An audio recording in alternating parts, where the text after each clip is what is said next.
This is Ron Kloppenstein, and you're in the hot seat on a Media Monday. Hi, everybody, and welcome to the hot seat on this Media Monday. I am on my third week of the great flu of 2024. So last week that's where we had the repeat episode. So thank you to Jay-Z for playing the repeat, and Rocco Duca, who was my repeat guest. But today I'm here in the studio, and I'm going to try to get through this show. So it's the holidays. So I want to do a show for a while. We do musical a lot here on the Hot Seat Media Monday show, and I've had people that are musicians who've been performing in plays. People are recording artists, but I've never had somebody here who does classical. So this summer I was at the Herkimer at the Clinton Village Green, and I met some people from the Clinton Symphony Orchestra of the Mohawk Valley. So I asked them to come here today to talk about what their group does and kind of some more things that maybe have planned for the holidays. So I'm going to go right to them now and let them do some of the talking here. Judy Marchione is on the board of directors. She is also the musical rep to the board, and she's a personnel manager. Judy, welcome to the show. And Vicky Stockton is the board member. Vicky, welcome to the show. Thank you so much. So, Judy, let's start with you. Tell us a little bit about this Clinton Symphony Orchestra. Sure. Thank you so much, Ron, for inviting us to be here today. So, the Clinton Symphony Orchestra was founded in 2014 by a longtime Clinton resident, Dr. Roger Moore, a physician, and he collaborated with Charles Schneider, who was our music director at that time. Charles was a former music director of the Utica Symphony before it disbanded. And the Utica Symphony had a 80-year lifespan within the Mohawk Valley. And so in 2014, Dr. Moore and Charles Snyder got together and said, hey, we want to bring back classical music to the Mohawk Valley. So they got together, collaborated, and formed the Clinton Symphony of the Mohawk Valley. So what is it that happened to the Utica Symphony Orchestra? Because a lot of people remember that. And, Right. I think like when I first saw about this group, I kind of thought maybe it was sort of the same thing. And in a way, it's kind of an outgrowth. That's right. Yes, it is. At that time, I was on a music representative to the Utica Symphony and played in the orchestra for many years, and it was just a matter of timing and the board and wanting to go in a different direction than trying to keep classical music in the Mohawk Valley. So, and at that time the funding was failing. We no longer were getting, a lot of the state money that we used to get. So, Kind of the arts grant, kind of stuff. yeah. So it disbanded, and then in 2014 we brought back the Clinton, started the Clinton Symphony. Yeah. So, Vicky, were you involved at that time? At 2014, I was not, but a member of the board, the past president of the board, Cindy Killian, did invite me, expressed an interest. She knew I had a background in music. Yeah. And said, hey, would you like to be a part of this venture? Yeah. I thought, sure, why not? Because live music is so important. And why is it important that there be that classical type music available Well, live? this is a wonderful area. Central Mohawk Valley has a ton of live music. We have all kinds of artists. We have all kinds of performers. This area goes out into the world with its music. Yeah. Live classical music is unique in that it's a large ensemble of people, first of all, to bring together. But it gives to the audience an opportunity to connect with a really strong reality, not just of our historical past, but of our emotional past, of our musical past. Classical music is a very live and vibrant entity, and you can listen on the radio. We have great radio stations, WCNY, etc., that broadcast live and recorded classical music. But to be in the presence of any live musician, those of us remember the Grateful Dead live or whatever live or the symphony live, that's really important. And that's a piece that was missing from this area, that live classical slice. And not exclusively classical in the formal sense of the word from year to year. We're talking about live orchestral performances they're magical. They're just magical. And you would have to travel to Syracuse or Albany or Oneonta to get a professional orchestra. Yeah. That's how far you'd have to go. Whereas we're right here in the backyard. We perform at the Clinton Performing Arts Complex. In the high school? Yes, in the Yeah. high school in Clinton. Yeah. What are some of the shows coming up? You have some things coming up. Sure. Right, this So month, yes, too. so this Sunday we have our inaugural Poinsettia Pops concert. Uh-huh. We are bringing in Margaret Kelly, a soprano from New York City. We have a guest conductor, Glenn Cortez, coming to conduct this orchestra. And we are actually going to be collaborating with 4 high school choral groups. So Oh, nice. high school choral groups from Clinton, Westmoreland, Sequoia, and New Hartford. There'll be over 100 high school choir members joining us for a collaboration. So it's going to be all your holiday Wow. favorites. Yeah. So it's going to be a really great, and we've reduced our ticket prices for this event. All students get in free. Great. And up to 2 parents accompanying those students have a reduced ticket price of $10, and general admission is $25. So it's a Oh, really nice. It's a reasonable amount. reasonable, afternoon out. It's on Saturday, December Yeah. 15th. Oh, So sorry, it's- Sunday, December 15th Yeah. at 3 o'clock at the Clinton Performing Arts So it's Complex. this Sunday coming up? Yes. Yeah, yeah. And what kinds of songs will they be performing? Oh, well, What are some of the songs? oh, sure. So it's all your holiday favorites. Yeah. There's Sleigh Ride, Yeah. Ding Dong Merrily We on High. There'll be 13 different pieces Nice. that are going to be sung. All your holiday favorites. And we ask the audience to come in their holiday festive attire that'd be great. to Yeah. bring the holiday spirit, and the musicians will be dressed as well, and some Really? to help us all get in the holiday spirit. Nice, nice. So how many people are in a symphony orchestra? What makes it a symphony orchestra? Other than, what makes it go from being, say, a band or a musical group to a symphony orchestra? Sure, sure. So that's a good question. So normally we have about 50 core members in our orchestra. A lot depends on the music that the conductor chooses to perform. Yeah. Because certain pieces will have 4 trumpets or Oh, 6 I see. horns and Yeah. 2 harps or 2 sets of timpani. Right. So it's dependent on the number of musicians playing in a concert depends on the instrumentation for the pieces that will be performed. So do some members of the symphony orchestra, some of the players, do they not play certain seasons, or do you have different needs, staffing needs, or? Well, there's How's that always, there's always a string section with Yeah, there's some violins. bass ones Right, probably you yeah. need, There's yeah. string section, and then woodwinds, and then, brass and percussion. Yeah, So sometimes maybe we don't have a need for a piano Oh, I see. player that time, Yeah, or a right. harp. The instrumentation for the pieces that are on that program may Yeah. not call for that particular, may not call for a contrabassoon. Right, right. So, yeah, it depends on the pieces that we choose to play for that concert. Now, if somebody is a contrabassoon and they want to get involved, how does somebody pursue a career in this sort of thing? Sure. So, they start out a lot of people started out in 5th grade, picking Yep. up a musical instrument, right? And they pursue that all the way through high school. They go to college and continue to be a music major. Some are a lot of music performance majors. So you're someone who did that. Yes. Now, when you went to college, to study the bassoon, right? Mhm. What did you learn in college about your instrument? Oh boy. So you learn all the ins and outs. You learn all the major repertoire. So you Mhm. have a private teacher. You play chamber music as well. And Also, different genres of music yes. using your Well, instrument. yes, mainly classical music, right? Okay. But you do a lot of chamber music with Mhm. all various types of instruments of the orchestra. Yeah. And then, for woodwind instruments, a lot of people learned how to make reeds because you just. What's involved in that process? Oh, yes. I've heard people that do that, but I never knew what was.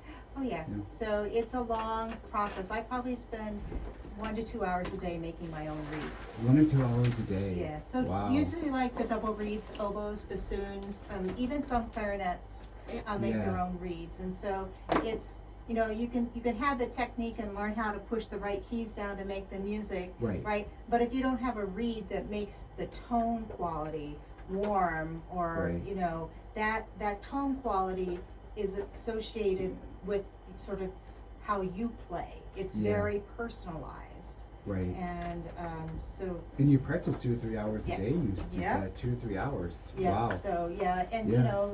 most the musicians usually that play in major orchestras, they've Yeah. gotten their undergraduate, their master's degrees, and Yeah. a lot of them have doctorate degrees, and they still practice.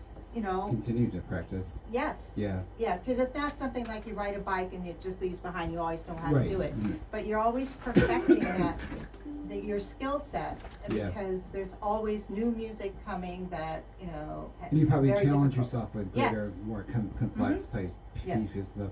So, Vicky, you were saying your background was in music as well, too. It is. So, what's your background? I grew up in a family that was musical. My father from the island of Malta was a Oh, cool. musician, and he Nice. was a bandmaster there. Yeah. In this country, he within our home family, we had music all the time. Then, much as Judy, I started when I was 8 years old in school, played the clarinet. The Uh-huh. kid down the block played trumpet, not terribly interested in it, not as Yeah. much as I was, so I would take his trumpet and figure out how to play that.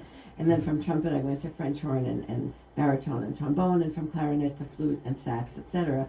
Wow. So by the time I was 10, So you cycle through all those instruments right, as a so child. by the time Good for I you. played all these instruments, not as Yeah. a virtuoso, not as an Right, in-depth, right. super studied individual, Right, but you as tried 'em. as a functional musician. I mean, I actively Yeah. played. I played tenor sax in a dance band. I played flute and up with people. I played trumpet on the street corners in Manhattan with Salvation Army. So a lot of Wow. different instruments. And then when Yeah. I was 13, I really wanted a racing car set so badly. Uh-huh. A little remote control racing car set, and it was my birthday, and there was a big box on the table, and I was psyched. I was gonna get that racing car set, and I opened the package, and there was no writing on the box. And then I opened the box, and it was a guitar. Oh. A guitar. I never asked for a guitar. But Mom and Dad had gotten me a guitar at the local 5 and 10, literally. Yeah. Williams 5 and 10. And I brushed the dust off it, and Daddy said, there's a music book in there, teach yourself how to play it. And then I went on to play guitar, not terribly interested in that either, but Yeah. then I But you learned about learned. chords. And so that opened up a whole new realm too, with folk music and small group music. So then I played in several bands over the time. I've not ever played in the Clinton Symphony Orchestra. Yeah. Though I would love to audition someday, perhaps. Yeah. And I have had the wonderful opportunity to be involved in live music right through my whole life. I taught music for 44 years at Oh, the School really? for the Deaf in Oh, Rome, New York, nice. Nice. and have been very active in many That's great. musical ensembles. I'd like to go back to something you asked earlier. Yes, please. You said the difference between a band and an orchestra. Yeah. So the orchestra is where we find the strings, violin, viola, cello, bass, etc. Yeah. They're generally not in bands when you think of a concert band. Yeah. Although locally there is the Floyd Community Instrumental Ensemble, which does have strings with its band members. Oh, okay. So there are permutations. But Yeah, when Judy yeah. referenced a chamber orchestra, Yeah. it's a smaller group, not necessarily a style of music, Oh, but a okay. smaller Okay. configuration of individuals. Like it could be maybe four, like it could be a quartet or a Yeah. trio. I mean, I play in Yeah. a woodwind quintet, and I have Oh. a trio. So we have a lot of musicians do that, where they, because unless you're in a full-time orchestra, then Yeah. and Like in You- New York or something, you yes. probably pick up. right, You, right. So do that's shows your where you can do it. full-time Yeah. occupation, right? Right. But a lot of times you'll want to play chamber music with your Yeah, friends, right. and there's a lot of great chamber music happening in this Mhm. area as well. Where is it happening? Like where's some Well, chamber I music? just or- played. I'm a member of the group in Floyd. I hadn't heard of Yeah, them. That's yeah. good to know. So. So, and I'm a member of the Alliance Classical Players, and we just had a wonderful Christmas concert at the Roe Martin Community Center on Friday night. Oh, really? Nice. Yeah, and Nice. we put on like children's concerts in the summertime. Yeah. So there's a lot of good things. Utica has let's see, New Hartford band. There's a community band in New Hartford during the summertime, Mhm. and so there's a lot of different music. organizations that try to support classical music in the area. Yeah. Right. Yeah. I mean, and just to say, talking in music in general as well, the value of live music. In the last 3 days, I played in 4 different performances. So Really? Saturday night was a coffee house, a fundraiser for the local Foothills Rural Community Ministry, but I played guitar, piano, flute with that, with a small ensemble. Wildflower is our duo, and then there were several other ensembles that performed. Yesterday there was the Remsen Community Band concert, the Remsen Community Choir concert. These are all live music experiences. It's amazing how Wonderful much Christmas opportunities are concert here. today. There was an Advent program at St. Margaret's Retreat Really? Center. Played organ for that and flute. So Yeah. live music is critical, and what Judy said before is so important, that when you have something like a live orchestra, because they're rare in this area, to have a full Yeah, symphony orchestra. Just a week ago, or the Tuesday prior to Thanksgiving, Yep. the orchestra performed a free concert for 500 youth from multiple school districts in the Nice. area. No charge to anyone, no charge to Wow. the district. The theater was packed with children, Yeah. and they were just enthralled with the Oh, performance that's of great. Get Holt's them interested in Yeah, that kind of lot of them music. had The never, Planets. yeah, Yeah. lot of them had never seen a live orchestra, and they were Right. just so excited, and they were so I'll well bet. behaved. Yeah, so it was wonderful to open their eyes up, and then actually every Yeah. student there got a free ticket to this Sunday concert. Oh, So that's really hopefully great. we'll be able to see some Bring of some those of the moms students. and dads Yeah. back too. And it's so hard to nice. aspire to something that you don't know exists. Right, right. So by letting the kids see that, they can become that 5th grader then who studies the oboe or Yeah. the bassoon or the violin or whatever, because now they see something beyond themselves. Right. And then you have the opportunity to play. And yes, you squeak and squawk your way through your beginning studies, because that's how life is. Right, But right. then you can see where the bigger picture is. We see Yeah. the bigger picture You know what you're aiming for. in professional sports on TV all the Right, time, but you yeah. don't see professional orchestras all the right, time. Right. I think that's so important And too. to be able to be in the presence is very cool. Yeah, and it's the kind of music that is like, I mean, to be at a live performance in a symphony orchestra is more bigger in some ways, I would think. So we can talk about that more after the break. So today, you're in the hot seat on a Media Monday. It's 95.5 FM The Heat. I'm Ron Klopfenstein. I'm talking to Judy Marchione and Vicky Stockton, who are members of the board of directors of the Clinton Symphony Orchestra of the Mohawk Valley. In the next segment, we're going to talk more about the musical background and the value of symphony orchestra and the role of classical music in contemporary society. We'll have more after the break.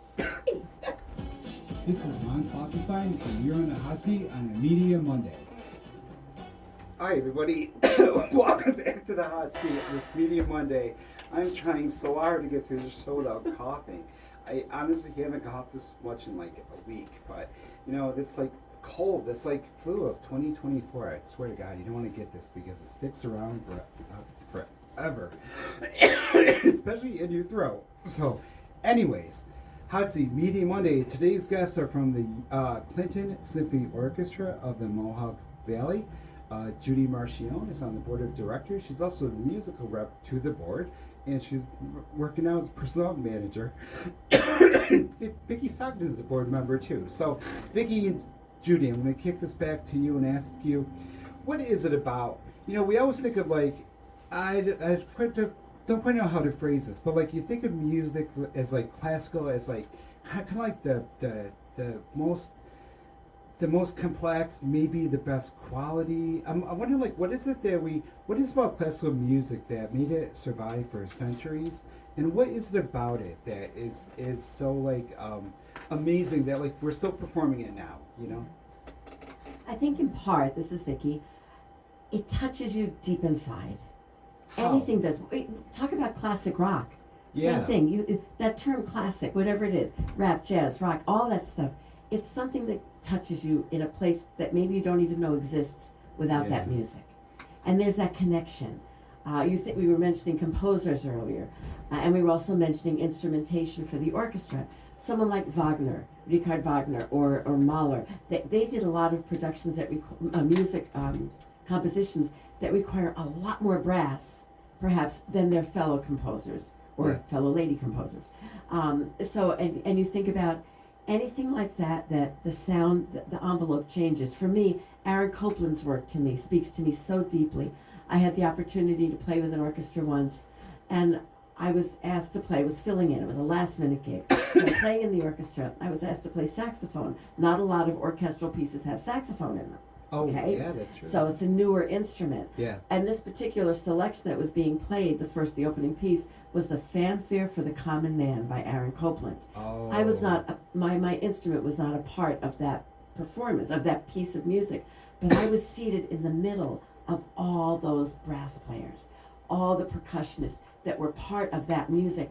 I was just awash in this amazing sound. To this day, when I listen to that piece, if it pops up on the radio or if I seek it out in purpose, I just sit and let it wash over me. It's so rich. And I advise everyone to take a listen to that. It's a short piece, Fanfare for the Common Man by Aaron Copland. Yeah. But there are many pieces like that, that a piece of it might just touch you. The Schubert String Quintet in C, the second movement for me, it just rushes into you in places you didn't even know exist, but it fills that piece of you. I was ushering Yes. once at the Cleveland Orchestra during undergraduate work, and they did the Barber Adagio for strings, and that one just touched my heart. And it was there was an event in politics that happened during that time, and it was just so moving, and it brought a lot of the audience to tears, because it just tore at your heart, and it was just a culmination of what was happening in the society at that time. And and as a musician, sometimes you're sitting in the orchestra and you're playing your part, and all of a sudden it seems like something clicks, and everyone in that orchestra is playing their heart out, and you get this like chill over your body, and it's and you don't get that every time you play.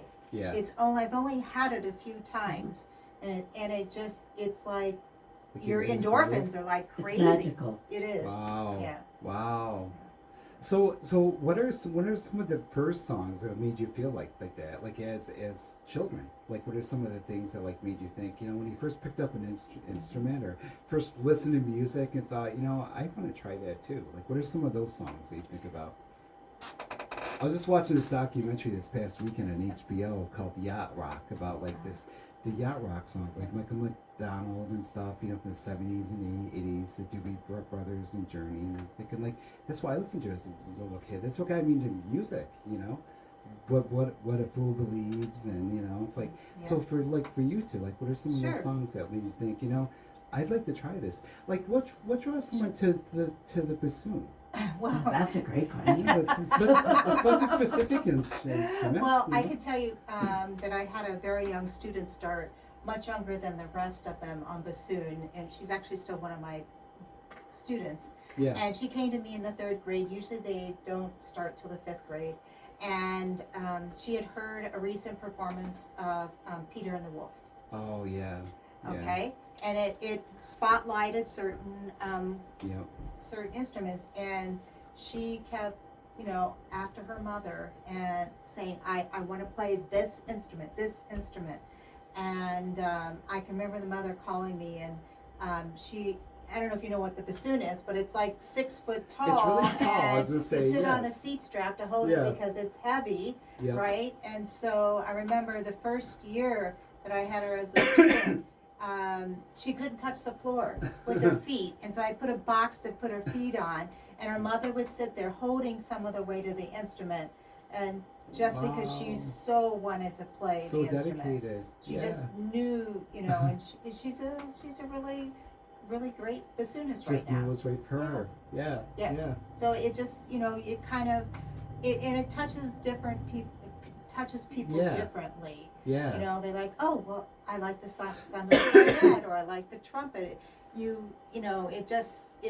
It's a personal Yeah. Right. preference. It must sort of become like part of your body itself, right? Yes. Does it feel like that, Vicky? Oh, it's What's it feel like? definitely Yeah. an extension of your body. And thinking about how children, including us, but how children pick their instruments, Yeah. it's not always as defined as that. I mean, Peter and the Wolf has a very definite Yeah. part. There's the grandfather. Right. Yeah. Boom, It kind of boom. identifies You have the it as bassoon, and instruments, that yeah. really caught someone's ear. In this Yeah. case, Judy's student.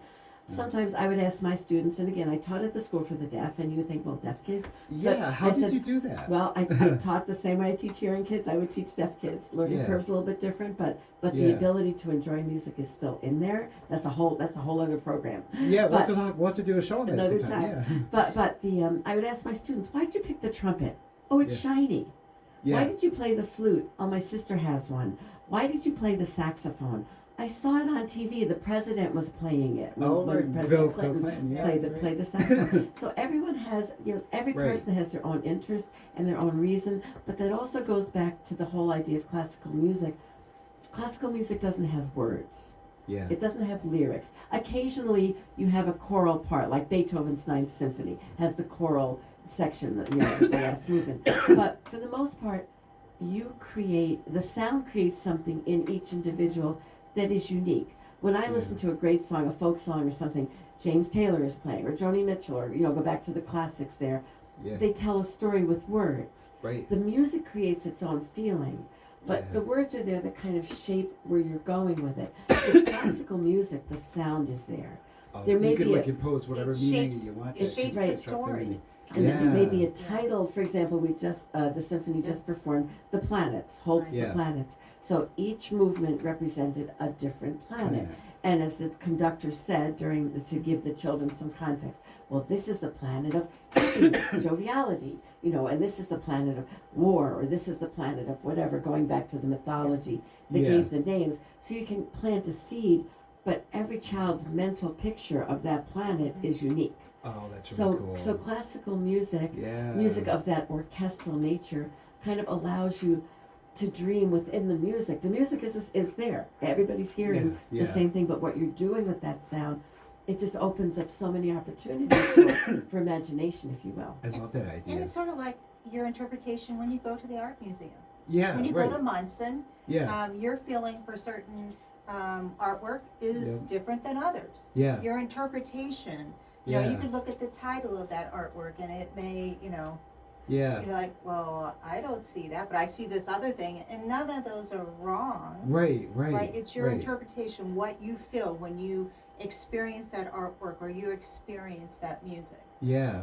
What's inspiring you now? Like, what are you working on now? What now is like your challenge? What are you practicing 2 or 3 hours a day? What are you excited about that you're going to be Oh, doing? sure. So right now I have some music that I've been performed for a chamber music that we're doing in February. Yeah. Some piano quartets. So it's Okay. I haven't performed those before. So I mean these particular pieces, which are major works. So I'm excited to be able to pull that into my repertoire. So you're a bassoonist, so a professional bassoonist. So how did you get the opportunity? How did you find out that there was going to be this opportunity? How do you get that opportunity? Sure. And then how do you go for that? Sure. So in the music world, the professional music world, usually, after you get your degrees and stuff, Mhm. there are orchestra auditions, Yeah. and you have to audition for the orchestra. And for instance, for bassoons, there's generally 2 bassoons in an orchestra. And I know when I was coming out of graduate school, it appeared to me that there's not that many I was gonna orchestras say, across the country, yeah, right? Yeah. And at that time, you'd almost have to wait for someone to pass Yeah. I was before there was wondering. an opening. And, Yeah. I'd be going to these professional auditions, and there would be 300 people auditioning for this one job Wow.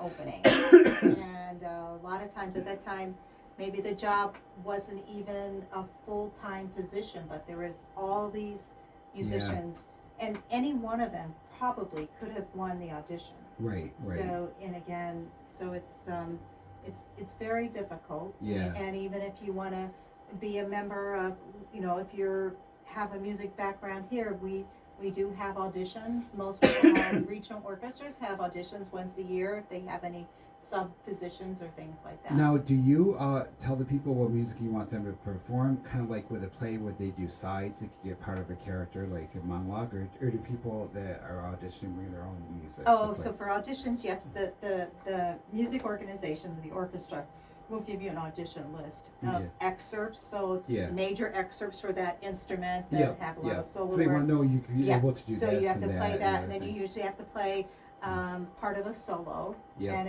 it's very professional in nature, where it's usually behind us. I mean, it's always behind a screen, so thing. Oh, the really? people on the audition committee Yeah. do not know who's playing. Oh. Yes, so it's That's interesting. It's got to Yeah. be very Yeah.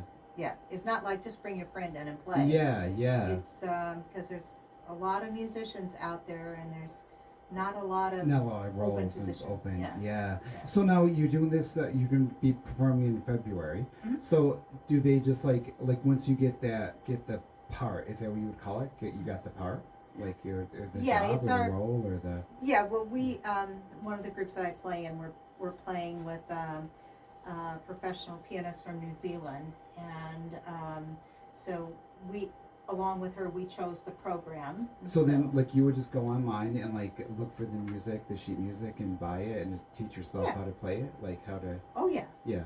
yeah. And then we'll have rehearsals before Yeah. the performance. So many rehearsals in some cases. Just So will you listen to it before you Mhm. play it yourself, like Oh, how other yeah. people have performed it too? because you have to know where the other people that are playing with you, Oh, okay. the interaction, the intermingling of the parts together. So Yeah. you know, I know that, oh, the oboist comes in here, or the clarinetist comes in with me here, Right, or I right. start this phrase. So those are all important things. It's a for little bit more successful- precise, I would think. Maybe Vicky, you can talk to Yeah. this. Than like say somebody who's going to be playing a part in a play. Because I've talked to people who do plays, and lots of times, well, some of them they don't want to watch like the Broadway version because they don't want to see how this performer interpret the role. But with music, especially with this kind of music, I would think probably you have to be a little bit more. It's a little bit more like precise where you kind of do want to see how everyone else does their part. So in Does a, that make sense? in a theatrical troupe, Yeah. you have your script. So you're Yeah. going to follow the script. Shakespeare is Shakespeare, whether it's Right. done here, there, or anywhere.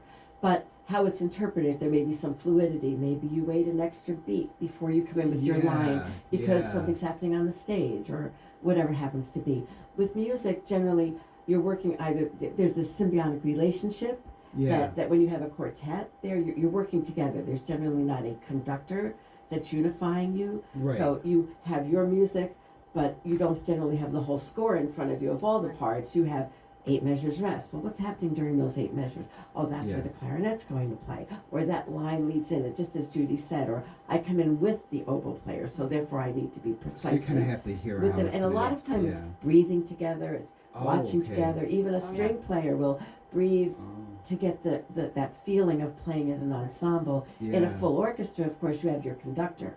Yeah. So everyone is tuned into the conductor, but as Judy said, there's that moment when it just clicks and you know you're where you belong.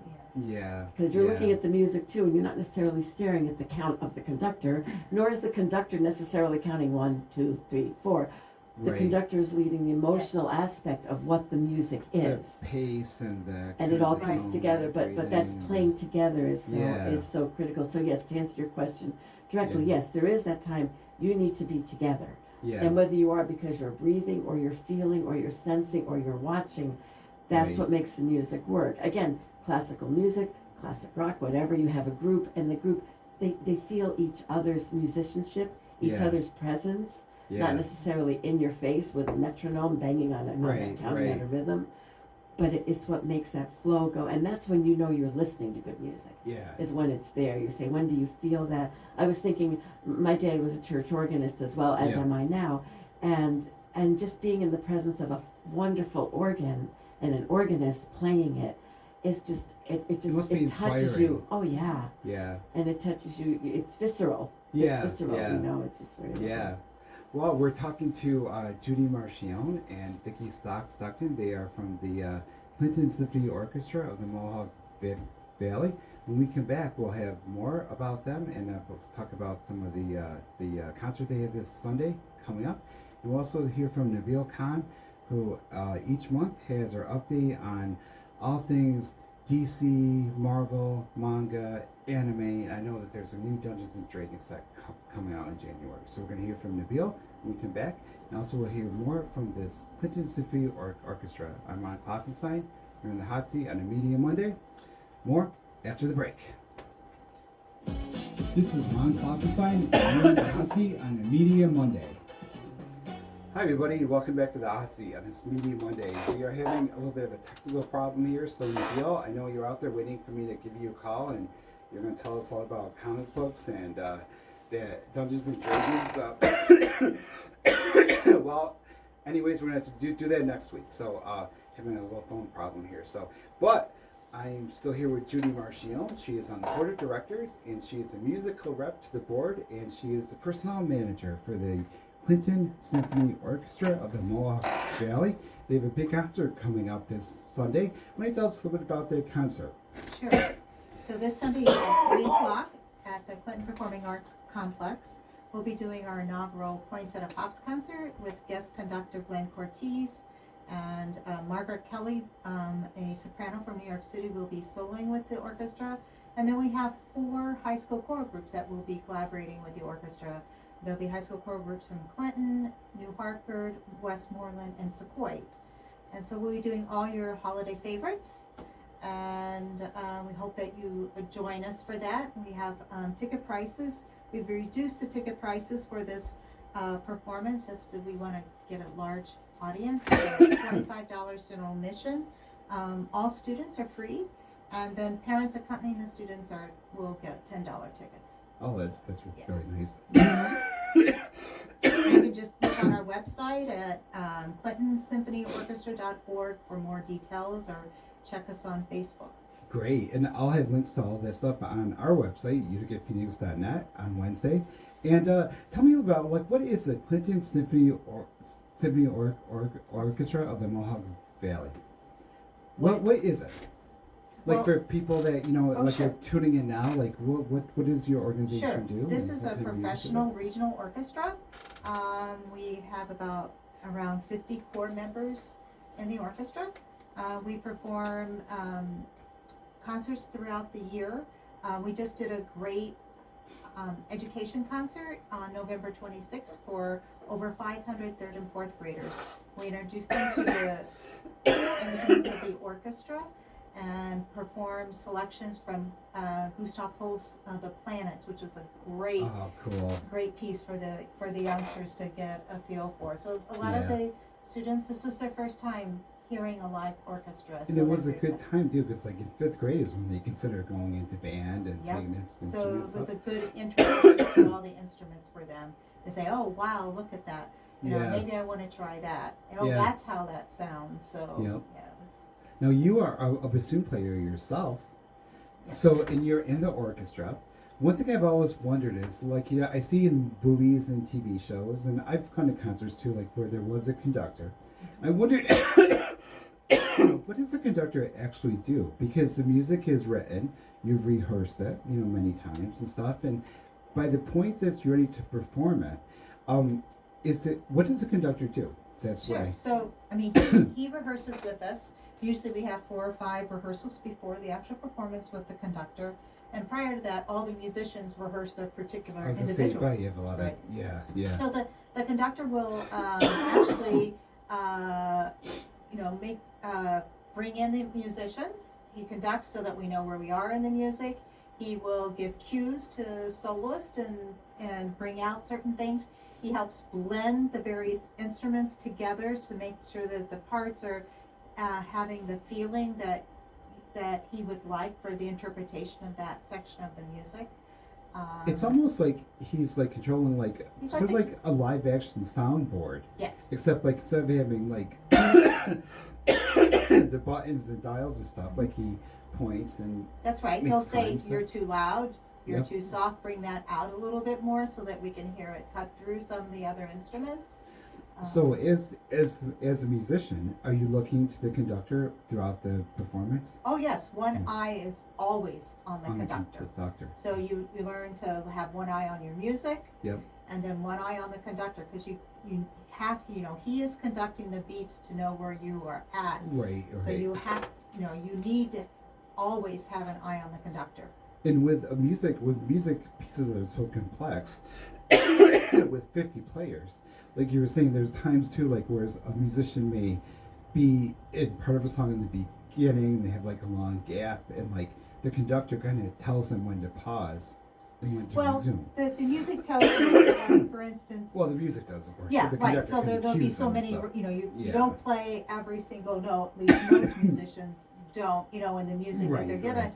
But there'll be, you might have 30 measures of rest, and so you need to make sure that you come in at the end of that 30 measures of rest. Yeah. And sometimes the conductor will help you if you're, he'll cue you to make sure that you coming in at the right point. Because if you don't come in at the right point, then it could throw off the entire orchestra. Yeah. And it could just be a muddled mess. And you have a lot of responsibility to your fellow performers, I would think.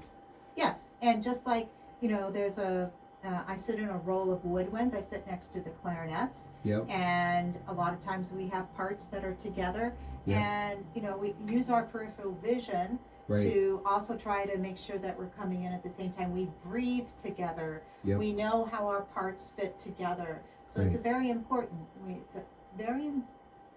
just great. The collaboration is so Yes. important. Being in the same like rhythm, kind of. Yes. So what is it about the bassoon? Like, how would you describe a bassoon to someone who doesn't know what a bassoon is? Now, it's a woodwind, and I know, like, from band concert when I was in school myself. There's brass, there's woodwind, there's string, there's percussion. Yes. So, and woodwind would be. How would you define woodwind? What does that mean? So it's a woodwind. So usually you use your wind to make a sound. And they're made of wood usually. Well, instruments. so not the flute though. right, the flute is that metal, woodwind? but there are wooden like piccolos and stuff. So and Lizzo played the glass flute. yes, Yeah. and so the woodwinds usually Are made of wood. the clarinet, the bassoon, and the oboe have reeds. Okay. So that they play on. The flute has a mouthpiece. I mean, a joint that they blow. Think of a flute. Oh, there's no reed on the flute? No. Oh, I didn't realize that. Okay. Think of like if you were blowing across a Coke bottle. Okay. Yeah. Okay, Yep. so- like a jug. Playing Yeah. a jug. Well, yeah. I'm far from Westmoreland, so. So the flute is the only one that really doesn't have a reed. Yeah. But it's all with your wind. Yep. And the So it's breath, kind of like your voice making the reed vibrate within the in the air that passes through the reed and going through the instrument itself is what makes the music kind of like you either push keys down or lift fingers off of tone holes, and it creates different sounds. Notes. So the reason that the bassoon is so big, it has like a deep sound, right? Yes, it's the lowest sounding instrument. Oh, it is. In the woodwind section. Okay. And it's very large, long, usually out of maple wood. And how heavy is it? It's about well, let's put it this way. You have to have a strap that supports the weight. So, and even if you stand, you have a neck brace that holds up the weight of the instrument. So I don't know, it's probably at least 20 pounds maybe. I'm not sure, but heavy. Yes. Yeah. So it is, yes, and it's, so you do need something to support. Like a flute, you can just hold it with your two hands. Right. Yeah. So what you play the different? You said you tried some of the different woodwind instruments yourself too. And what was it about the bassoon itself that like drew you it specifically was to that? the lower sort of melancholy sound. Yeah. It was a distinct sound that kind of caught my ear. Yeah. Very, it was just soothing in my mind. Yeah. So. In all these years later, you're still inspired to play it and to yeah. practice all those hours a day? Yep. So what are you practicing now? What am I practicing now? Yeah. Well, I'm practicing the poinsettia pops music, which is some excerpts from Nutcracker. Yep. And I have an upcoming chamber music concert in February that I just got the music for. So I'll be practicing. And then, I practice scales every day and Yeah. practice. We have what are called method books and things to Oh. keep your technique up. Yep. So Like little exercises Mhm. are challenging. Exercise, and, yeah. Yeah. So you always want to keep your technique up to speed. So Now, that- what is so hard for you? Like after 40 years of playing the bassoon, like what do you have to practice though? Oh yeah, well it's What will actually? I guess more important. Like, what would be a challenge for you? oh well. There are certain pieces in the repertoire that actually are very fast and have a lot of very Yeah. fast notes, and some woodwind players have what's called double tonguing. So Uh-huh. it's a technique to get the notes out faster, Really? and so That must be hard. I yeah. would think. Yeah.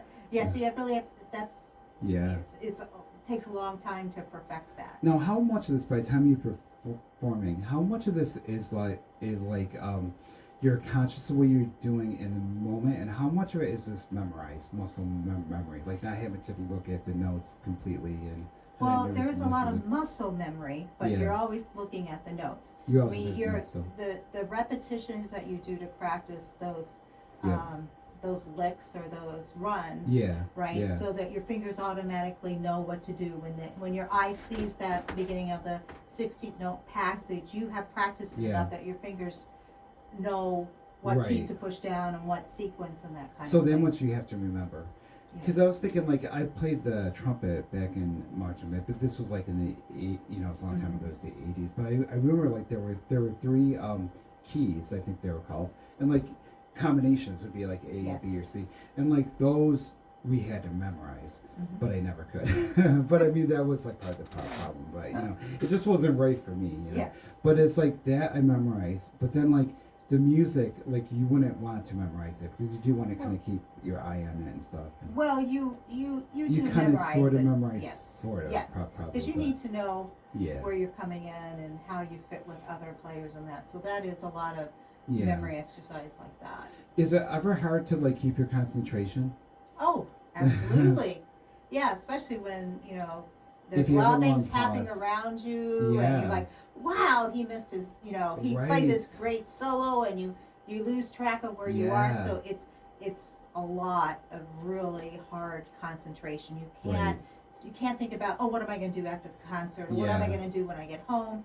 None of that. You have to really be laser focused on the music itself while you're performing. And that's probably where, like, if not like a complete memorization, but a strong familiarity Yes. with music will be your best friend in case you ever Yes. get lost for a moment And you, or have that right, feeling and, of like, and then oh a my lot gosh, of times, as part of the practice, you're listening to recordings of various artists doing that piece. Yeah, For the right. interpretation and knowing, oh, I come in, 2 beats after the clarinet, or Right. I take over the melodic line from the oboe player and things like that. So Yeah. those are all important critical things because, if you take over a line, you want that line to flow from instrument to instrument. And Right. if you don't know that that's what's happening, then it gets kind of shattered Yeah. and Yeah. broken up. Because you're a part of such a bigger whole. It's Right. kind of, and it's a whole that's moving pieces too, Yeah. like moving parts. Right. Now, who are some bassoonists that like you are inspired by? Well, Who do you listen to? oh, sure. So,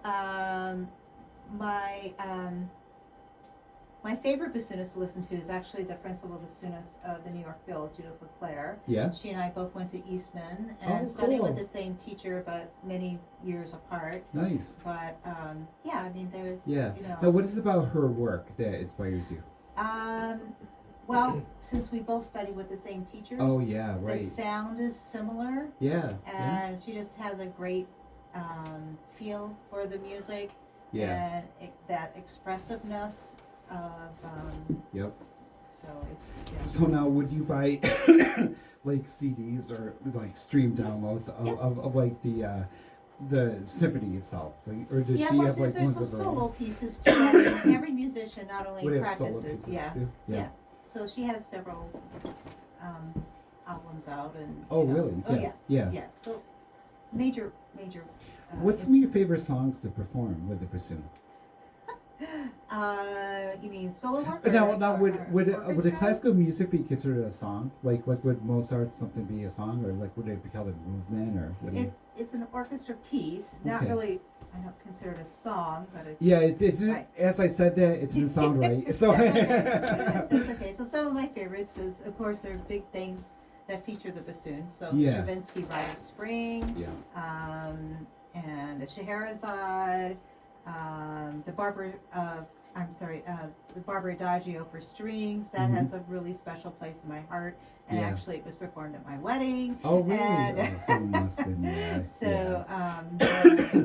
yeah. So there's certain things that just I was just watching a documentary about the Rite of Spring because I've been sick for so long. I've watched all the PBS documentaries, and I've watched documentaries on YouTube, and I've watched everything. There's one about when the Rite of Spring was first performed. It was really unpopular. Yes. People were like angry, and in the audience they were shouting and throwing stuff, and it's interesting how music can.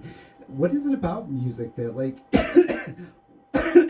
Why are those pieces still relevant now?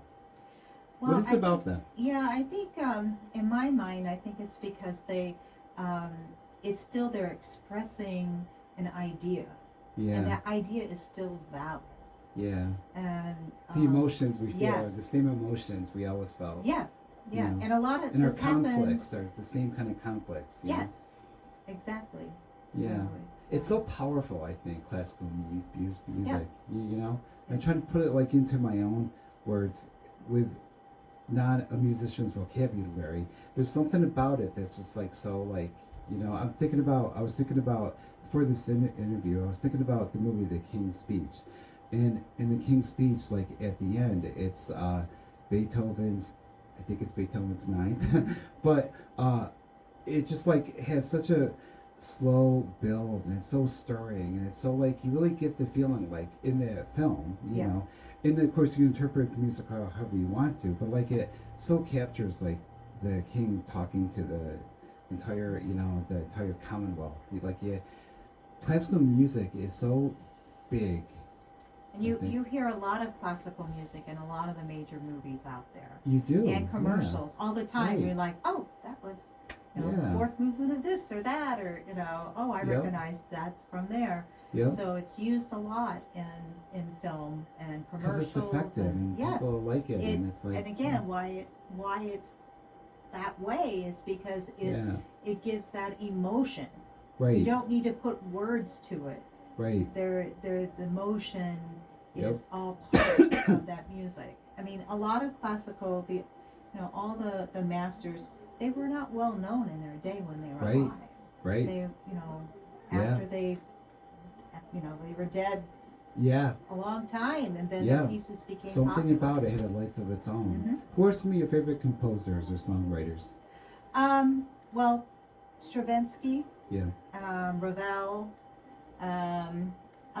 Mozart, just because he has a plethora of stuff Yeah. there. Right? It's very, There's a lot of bassoon stuff in. yes. And what's that? Vivaldi wrote many bassoon concertos. So, Oh yeah. Yeah. So it's Great. yeah. So now, give us some information about how people can find out more about the Clinton Symphony Orchestra of the Mohawk Valley, and maybe tell us about the concert that's coming up on Sunday. Sure. So again, on Sunday we have our inaugural Poinsettias Pops concert, Mhm. and Sunday at 3 o'clock at the Clinton Performing Arts Complex. But in addition to that, we have some other things coming up.